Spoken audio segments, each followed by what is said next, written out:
We're always told that the secret to a great relationship is communication, communication, communication. But what if that's not the whole story? Today, we're going to dig into this wild idea that sometimes the best thing you can do for your relationship is to just be quiet. Ah, the silent treatment. You know the one. It's got such a bad rap, right? It feels like the nuclear option in an argument. But is it? Or could there be something else going on that we're completely missing? I want you to picture this. It's late, an argument just ended, or maybe it just fizzled out, but the feeling of it is still just hanging there in the room. It's heavy, right? Almost suffocating. And then it happens. One person just stops talking. They shut down. And if you're on the receiving end of that, man, it can feel like a wall just shot up between you. It feels like rejection, like abandonment. But here's the big question we're tackling today. What if we're reading that silence all wrong? What if it isn't a weapon meant to push you away, but a shield meant to protect the relationship? What if it's not an act of aggression, but an act of profound care? To really get our heads around this, we have to look at relationships through a totally different lens.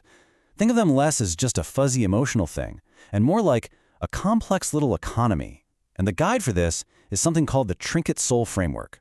It helps us see all the invisible transactions that are happening all the time. So, in this relationship economy, what's the currency?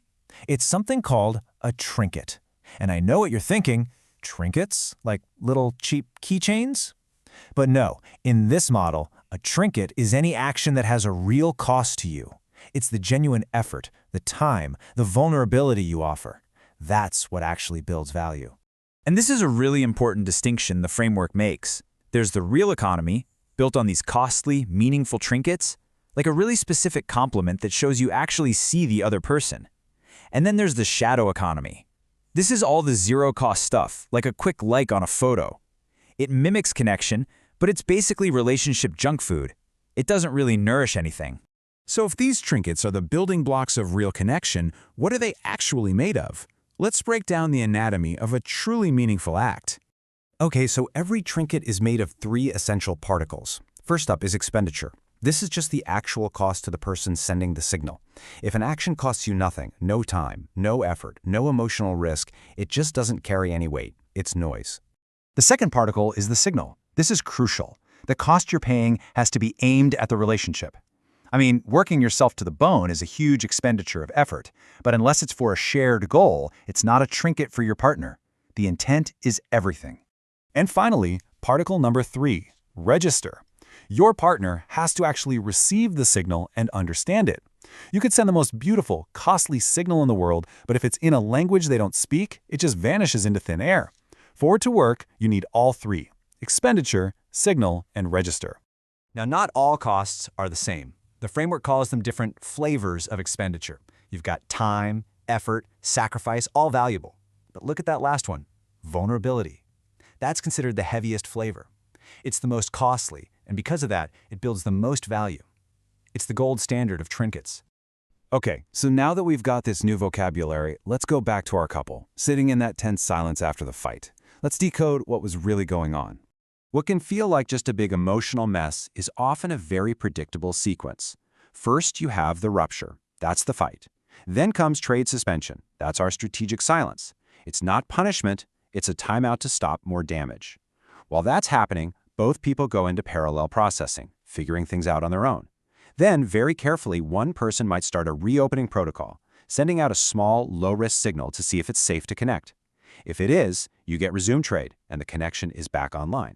And here's a really interesting side note from the framework. When words have become the problem, physical touch can act as a high-reliability channel. It can send a powerful trinket of connection that bypasses all the verbal static and confusion. It's a really powerful tool for that reopening phase. So that's silence, that trade suspension. It's not just a passive waiting game. It turns out there's a whole set of rules, almost like a high-stakes physics problem, that determines whether it's going to lead to repair or just more damage. And this is where it gets really fascinating. For a successful timeout, you have to navigate 2 critical limits. On one hand, you have the floor. That's the minimum time your partner needs to cool down before they can even think about reconnecting. Try to reconnect before that, and they'll just get overwhelmed again. On the other hand, you have the ceiling. That's the maximum time you, the silent partner, can hold that space before your own system starts to degrade, and that strategic pause turns into genuine, damaging withdrawal. The sweet spot, the goal, is what the framework calls a safe window. This is where the sender's ceiling, the max time they can wait, is longer than the receiver's floor, the minimum time they need. You need that overlap. You need a window of time where one person is ready to send a signal and the other is finally ready to receive it. Now here is the most hopeful, powerful part of this whole idea. That window, it's not fixed. You can actually change it. There are crisis interventions you can do during a conflict, like learning not to just spin out on negative thoughts. And then there are structural investments, things you do before conflict ever happens, like building a strong history of good repairs. These things widen that safe window over time. So why does any of this matter? Why learn all this new jargon about trinkets and windows and trade suspensions? Well, it all comes down to what this new perspective gives us. This quote from the source material really nails it.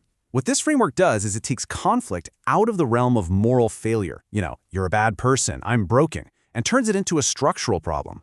It's more like a math problem with real variables that you can actually identify and change. What this all boils down to is a new language, a shared, precise, and most importantly, non-judgmental way to talk about the hardest moments. So instead of, "You're giving me the silent treatment," you could actually say, "Hey, it feels like we're in a trade suspension. I'm worried I'm about to hit my ceiling." That completely changes the conversation from accusation to collaboration. So, the big idea here is that conflict isn't necessarily a sign that your relationship is failing. It could just be a structural problem that needs a better blueprint.